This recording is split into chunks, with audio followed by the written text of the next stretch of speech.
All right, good morning, everybody, and welcome to another edition of our Aquariums Online Academy. My name is Talia. I'm from our Education Department, and today we're going to be learning a little bit about our ocean backyard and what we can do to help protect it. So I'm excited to share a little bit of my morning with you.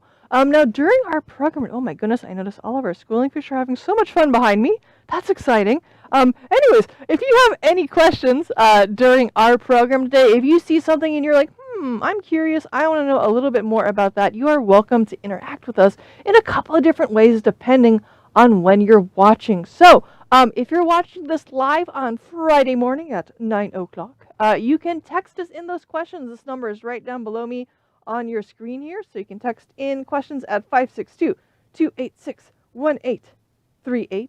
If you're watching this a little bit later after we've aired live, you're welcome to ask those questions. We just ask that you email us instead, and that email address is down below as well. It is live@lbaop.org. So those are two ways to interact with us, again, depending on when you're watching. So let's jump in a little bit, and I want to make sure that we've kind of woken up our scientist brains today, and let's make some observations about kind of what's going on behind me. We're kind of looking down at one of our exhibits here at the aquarium called Blue Cavern. And let's take a moment to see what we notice about this ocean home, about this habitat. So I'm getting it out of the way so you guys can see a little bit more of what's going on there, and maybe even see if maybe you guys know what habitat we're looking at here. We're looking at a particular type of home that we're lucky enough to have off of our California coast here. So I'm going to give you a minute or two to make some observations and see, what do we notice? And again, you're welcome to text those observations in too.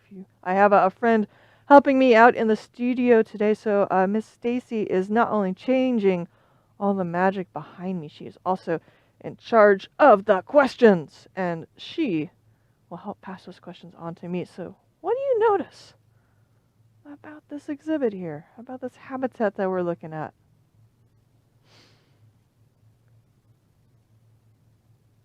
I'm definitely noticing a lot of fish. But are all the fish the same? I notice there's a lot of little fish hanging out by the camera here saying hello and good morning. But I notice there's some big fish in there too, kind of cruising a little bit down towards the bottom. Did you notice that? Oh my goodness. Our little schooling fish are having way too much fun this morning. They've got the zoomies. Ooh, I think I see, right there. I'm going to get good at my pointing today, I promise. Right there. I think that might be our shark. That sure does look like our shark down there. We have a leopard shark in this exhibit. It looks like he just kind of cruised to find a good place to take a nap. It looks like he parked himself right there in the middle. Nice. I also notice that in this particular habitat, one of the things that stands out to me, besides all the big old rocks, is there's a lot of green stuff in there. And it looks pretty tall. Again, we're looking kind of down at our exhibit. So it looks like whatever this tall green stuff is, it's going all the way from the bottom there where the rocks are all the way up towards the top of our exhibit. Did you notice that too? I noticed, at least in ours too, there's different colors of green. So this one over here is a little bit more of a darker green. And then we have some lighter green. Ooh, that one's waving and saying good morning to you. Lots of lighter green over here as well. Does anybody recognize what all this green stuff is? That's going to give you a great clue for what type of home we are exploring today. So if you said kelp forest, I agree with you. We are looking at kelp forest today as one of the really cool homes. Hello, I have a fish coming in the corner there. We saw kelpfish before when we were getting set up, so I think the kelpfish has found where the camera is. But we are exploring kelp forest today, and a kelpfish, going that way, is one of the friends that lives in kelp, as well as all the other many fish friends that we see behind me. So if we're exploring kelp forests today, I figured we should probably figure out a little bit more, what is kelp? What is it when we're looking at it? So let's take a little bit of a deeper dive and explore kelp a little bit more. So this is kind of what it looks like, a little bit more out in the ocean here. You got a little bit more of the motion of the ocean in this particular video behind me here. Now, if you're thinking about kelp, kelp's not an animal, right? I don't see eyes, I don't see a face, anything like that. It's not a rock, right? It's attached to rocks on the bottom, but definitely not a rock. If I was going to guess at what kelp was, I would say it is similar to a plant. And if that's kind of what you were thinking, kind of reminds you of having stems and leaves and stuff like that, I would agree with you. Now, kelp is a little bit simpler than a plant, just by the way its body is. And we like to call that algae. So kelp is an algae. It's kind of like a plant, has a lot of the same ideas as a plant, but it's a little bit simpler than a plant. So one of the things that kelp doesn't have is it doesn't have roots on the bottom to draw nutrients up from the ground and up in the rest of its body. It has something there that acts more like an anchor, and we call that the hold fast. So it's holding fast to the rock or the ground that's underneath that. And the rest of the kelp is going to grow all the way up to the surface from that point. It does have a little kind of stem-like thing in the middle. We call that the stipe. These leaf-like things, I should choose my words, are the blades of the kelp.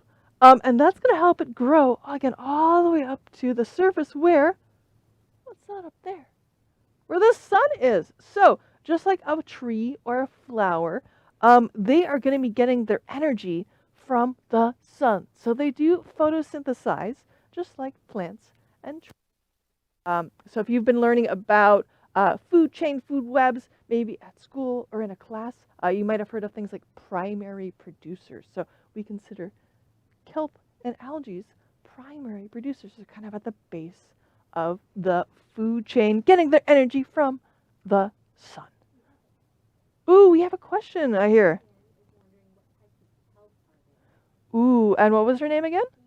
Adrian. Ooh, we had a question come in from Adrian. Adrian is wondering, what types of kelp are there? That is a great question. There is actually a lot of different types of kelp, and a lot of them are kind of put in different groups depending on what color they are. So there are algae that are brown. There are algae that are green. There are algae that are red. And that's kind of sometimes how we group them in different types. What we're looking at here is what we call giant kelp. This is definitely one of the ones you might find off our California coast here. We also call it macrocystis if you want to be very, very fancy about it this morning. So we're looking at giant kelp here. There's other kelp called feather boa kelp, if you've ever played with a feather boa in kind of your dress-up box. It does look like a feather boa. There's feather boa kelp.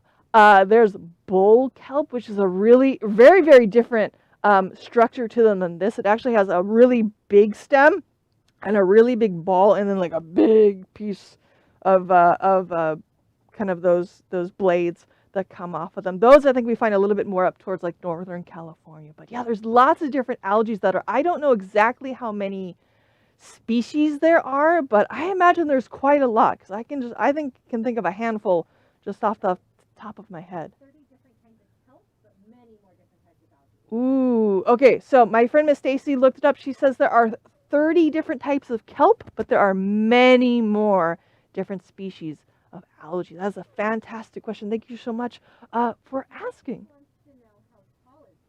Ooh, Jeff wants to know how tall is the kelp, because it's a little hard to tell from the video behind me. That is a great question. So kelp actually can grow an amazing 2 feet in a day. And it goes all the way from the bottom, not like the very, very, very, very depths of the ocean, but like the sea floor, all the way up to the top.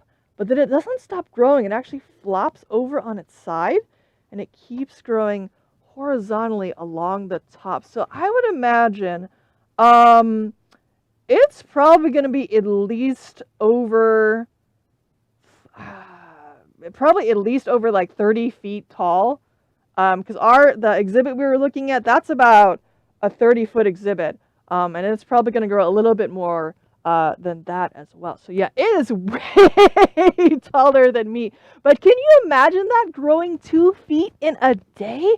That's a lot. If you were a little baby, and then the next morning you woke up and you were the size of a toddler, and the next morning you woke up and you were the size of a little kid, and the next morning you woke up and you're the size of your mom and dad, and you're like, wait a minute, I am like 3 or 4 days old now, and I am very, very tall. And then the next morning you woke up and you were like the size of a basketball player. Oh my goodness, they grow really, really fast. So that's one of the cool things about kelp, is that they grow very, very quickly. Ooh, I have some more questions coming in from a second grade class. Good morning, everybody.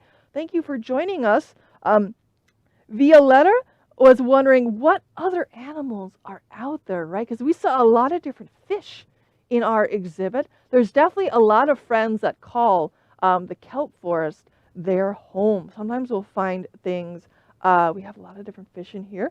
Sometimes we'll find things on the bottom as well. It's home to all sorts of different what we call invertebrates. So things like sea urchins and crabs and clams and snails and worms love to live on the bottom of the kelp forest, even in the holdfast, that little like right there, that little anchor point. You can find hundreds of little itty bitty creepy crawlies hanging out just in that one little part of the kelp. Definitely lots of little fish that hang out. I love kelp forests because they have layers to them, a little bit like a rainforest does. So there's animals that love to live at the top, animals that like to live at the bottom, animals that like to live in the middle and the bottom as well. Oh my goodness. There also are bigger friends that kind of weave through the kelp forest as well. So sea lions sometimes can be hanging out in kelp forests too, which are pretty fun. Here are some sea lions hanging out in a kelp forest. One of our friends got some nice video for us. I like to think of them, they kind of use the kelp forest a little bit like an obstacle course or a jungle gym. So I think they're just kind of playing in the kelp right now, but they're definitely probably looking for some snacks too. Oh my goodness. Jackson was wondering, what is the smallest animal? That's a great question. So maybe you're thinking about something really tiny like a worm or a snail or a crab. There are definitely really, really, really, really tiny friends that live in the kelp forest. But there's even a tinier animal that just lives in the water around the kelp forest. So you might find, if you took a microscope and you look closer at the water, you might find some of these friends. So there are what we call plankton, and these are animal plankton in here, that live in the water as well. If this particular friend looks familiar from a cartoon, plankton from SpongeBob is based off of this guy. This is called a copepod. So this is a type of plankton that lives in the water. So yeah, there's definitely big animals and really, really tiny animals that live in the water around the kelp forest. Great questions, my friends. One of the other things I wanted to mention about kelp before I forget it is we were kind of mentioning parts of the kelp. You might have noticed some of the kelp, or maybe you've seen them if you've played with kelp on the beach. They have these little balls that kind of hang off right before they get to the blade. There's a little ball there. Maybe you've popped them with your toes when you're walking on the beach. And those are what we call air bladders. And those kind of act like pool floaties. If you've been learning to swim, have pool floaty-ons help you kind of keep a little bit more upright as you're learning to swim. That's kind of what these little air bladders are doing on the kelp. So they are helping the kelp float, or stay afloat, I should say, all the way up to the surface where they're going to, again, lay over on their side, keep growing horizontally. So they are a great home for a whole bunch of different animals. Now, one of the things we also wanted to talk about, not just checking out our ocean backyard and all the fun friends that call them their home, but they also might face some challenging, as our oceans are changing, the temperatures are changing. There's definitely some challenges that these guys might face as well. So one of the things that happens sometimes is things get overfished or things get taken out of the ocean. Oh, there's a shark swimming by. Very cool. That's a leopard shark. Nice. Sometimes when things are being fished, too many are being taken out of the ocean and not enough are being left behind to kind of replace what was taken over time. And that can mess with things like the food webs or the food chains that happen in the kelp forest. We definitely saw a good example of that when people were hunting otters, especially for their food. Now, otters are another friend that calls the kelp forest their home. They are very, very fuzzy, fuzzy friends, like this one right over here. When people were hunting otters for their food, all of a sudden, one of their favorite foods, the urchins, they population got bigger and bigger and bigger and bigger and bigger and bigger. And if you look in this picture, this is an urchin friend. If you've never seen an urchin before, boop, boop, boop. That's what he is. He's a spiky, spiky friend. They love to eat kelp. They especially love to eat that holdfast, that bottom of kelp. So if they would mow right through that, all the rest of the kelp is going to float away. It's not going to provide a home for all the fish and sea lions and other friends that need it. So if there weren't as many otters out there to eat so many urchins, then all of a sudden you had a lot of urchins eating a lot of kelp. So we noticed that when there weren't as many otters out there anymore, we also weren't having a really great kelp forest out there as well. But thankfully they are protected now. Their numbers are slowly coming back, and that's kind of bringing some balance back into the kelp forest. So that's kind of what a lot of times we think about when you think about protecting things. We want to kind of make sure that, oh, hello, my friend. They want to make sure that things are in balance. They're not too many, they're not too little, they're kind of just right, so everything kind of works together. And you can actually tell which otters love to eat urchins because their teeth turn purple. Oh my goodness. If you've ever had a popsicle or a lollipop as a kid and your lips turn blue or your tongue turns blue and you go home to your mom's like, I know what you had for a snack. That's kind of what's going on with their otters. They have purple teeth if they love to eat urchins so much. Ooh, I have more great questions coming. Good morning, everybody. Oh my goodness. Let's see. What is the most popular animal at the aquarium? Yasmin was wondering. That's a great question. We have a lot of popular friends. I would think the otters definitely have a starring role in terms of popularity. We have some awesome sharks as well. But yeah, our in terms of fuzzy friends, I think our otters take top billing there. August is wondering, what is our biggest animal? That's a great question too. We have sea lions that are very, very big. They are definitely taller than me. Mr. Parker over here, I believe, is probably at least 6 feet from one end to the other. He's stood up before, and he is much taller than me. So yeah, sea lions are definitely one of our biggest animals that we have. We also have some big stingrays here as well. Odell is wondering, ooh, what colored fish is the most popular? Ooh, I'm going to pick our most colorful fish. I want to say our parrotfish are very popular colorful fish. Ta-da! They also have a beautiful smile, which they use to crunch and munch on coral. They're a little bit more of a warmer water friend. So many fantastic questions. Emiliano is wondering, how many fish are at the aquarium? Oh my goodness, my friend. There are so many fish that live at the aquarium. There must be, what, like thousands of fish at the aquarium? Maybe?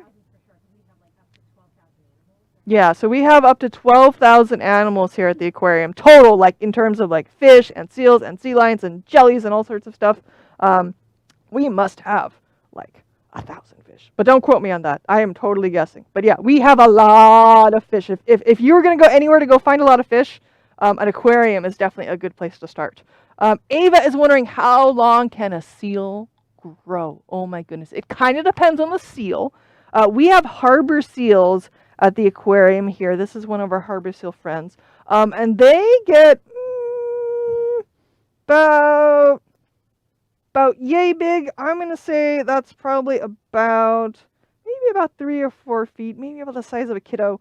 They don't get super big when they're grown-ups. There are other seals, like elephant seals, that get like taller than me and longer than me. So they're probably going to be much more similar to our big sea lions that we have here. So it depends on the type of seal. Ours here, they don't get super, super big. They're like little sausagey friends that get maybe a couple feet long. Ooh, Isaac is wondering how many orange fish are at the aquarium. When I think about orange fish, I think about Garibaldi. They're actually our state marine fish here in California. And they, this is what they look like right over there. I want to say we only have a handful of Garibaldi here at the aquarium. So, ooh, Miss Stacy also reminded me we have a lot of clownfish here as well. So those are orange and white and black as well. So we have a lot of clownfish, and then we have maybe about 3 or 4 Garibaldi. Lundis is wondering about blue whales. How long is the blue whale? The blue whale, on average, can get 88 feet long. That is bigger than a school bus. They are super, super big. We actually have a model of one on the ceiling here at the aquarium. It's really big. Okay, Madeline is wondering, what is your favorite fish? Ooh, I like sharks. So I'm going to say that's one of my favorite fish out there. We have some cool leopard sharks that hang out along our coast. I also like the zebra shark, which is a little bit more of a warmer water friend, because they have polka dots when they're grown up. So I say like, ta-da, it's a zebra shark. And they're like, that doesn't look like a zebra. When they're born, they have black and white stripes like a zebra. But then when they get older, all of those stretch and they turn into polka dots. So they're actually a pretty cool shark that lives in a little bit more warmer water. Halen is wondering, do you have a pet fish? I do not. I used to when I was little, but I do not have pet fish anymore. But yeah, I had a couple goldfish growing up. And I think Halen is also wondering, Jesse, for that last one, Jesse is wondering, how do fish stay warm? That's a great question because I don't see any fish wearing mittens. Do you? I don't see them wearing a scarf or a little beanie on their head. How do they stay warm? So it actually is kind of the way their body is. They are cold-blooded, which means they can kind of change their body temperature to the water that's around them. It kind of matches the home that they're in. We are warm-blooded, which means we want our body to stay the same temperature all the time. So that's what happens when we go somewhere where it's cold, and if we don't have a jacket on, we're cold, and that's our body saying, I am cold, I'm trying to get back to that same temperature. Same thing when you're hot and you're sweating.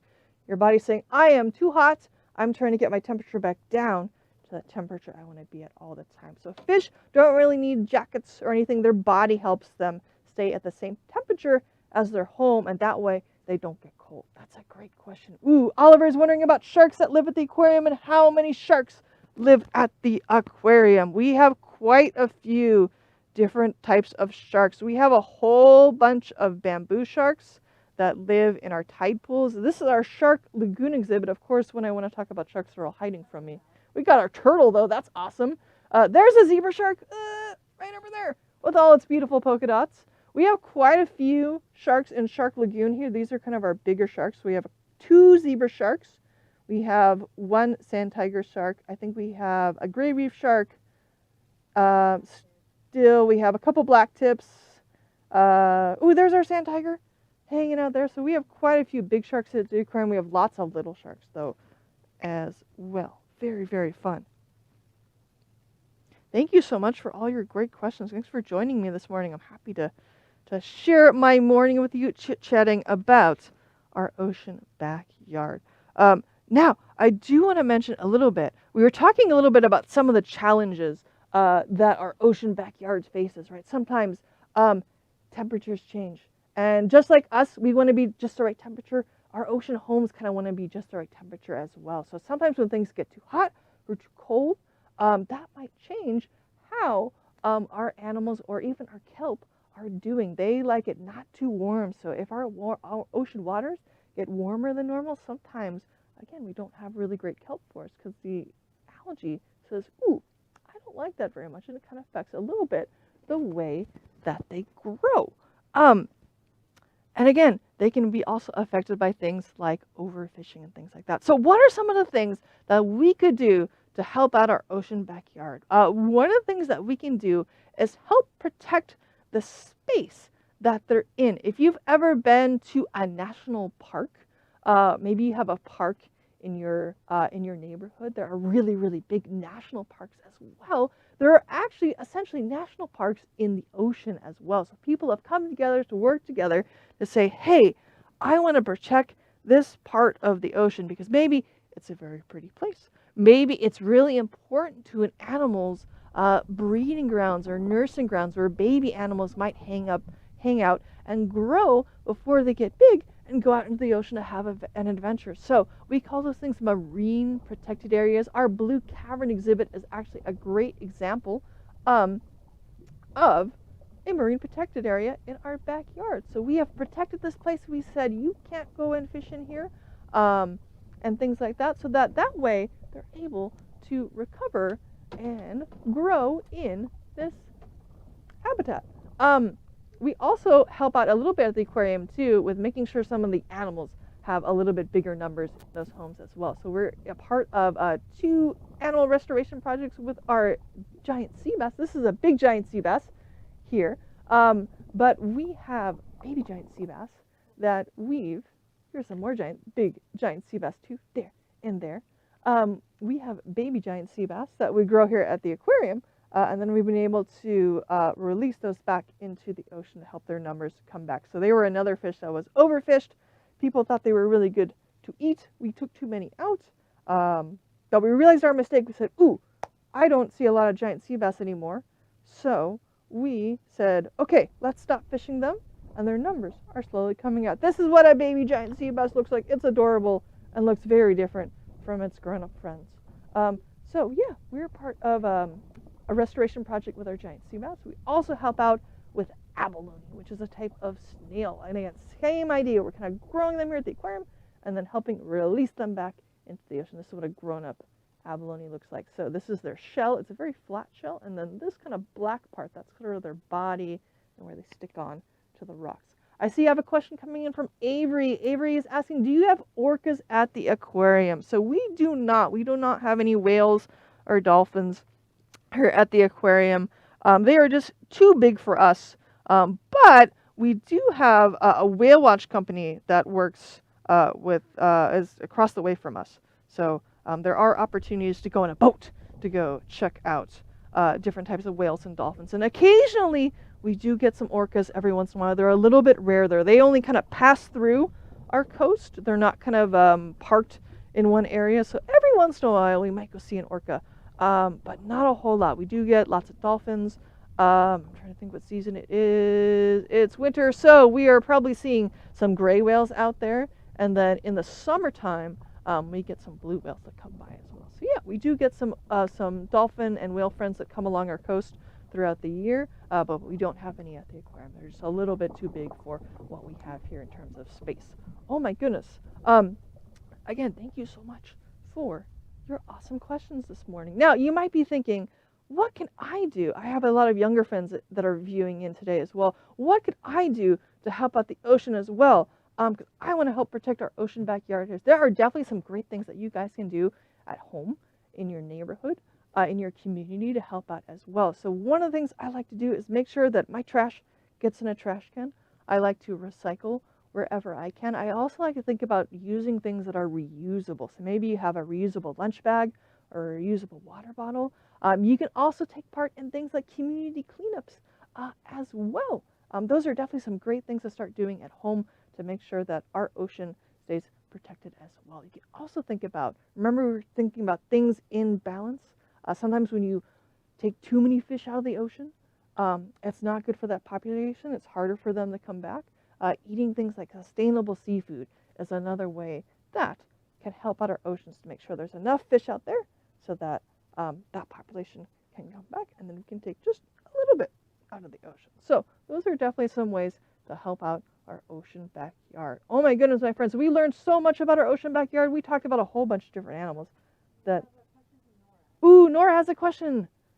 What is the tallest sea animal? Ooh, Nora has a great question that I'm gonna have to think about.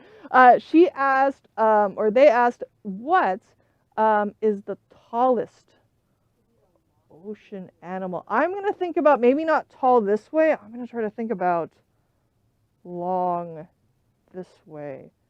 What about a siphonophore? I'm conferring with my friend, Miss Stacy. Maybe.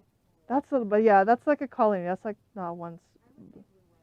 Okay. All right. We are conferring. We are going through different possibilities. I'm gonna say the blue whale is probably the one of the longest animal out there. I think Miss. Ooh, I didn't know we had this picture. So this is our model of a blue whale that we have on the ceiling of our aquarium here, and that gets to be 88 feet long. So that is definitely a very, very long, tall friend that lives in the ocean. Thank you so much for your question. Oh my goodness. All right, my friends, I think we are just about out of time here. So again, thank you so much for joining me this morning, asking some fantastic questions about our kelp forest and our ocean backyard. We sure did learn a whole lot about kelp. What is kelp? What are some of the animals that live in it? What are some of the challenges they face? And what are some of the things we can do at home to help them out? So thank you so much for joining me. Again, if you have any more questions, we do ask that you email us instead. We're going to be getting off our kind of live chat in just a moment here. So if you have more questions, you're welcome to ask them. Just use our email instead. Again, that's live@lbaop.org. Teachers, if you could text us in your numbers of students that are watching, that would help us out as well, just to get a better idea of how many people are viewing these programs and how we can better serve our community. So you're welcome to text in numbers as well of how many students are watching. That sure would help us out with collecting some information. So again, thank you so much for joining us this morning, and we'll see you next time here on our Aquarium Online Academy. Goodbye, everybody.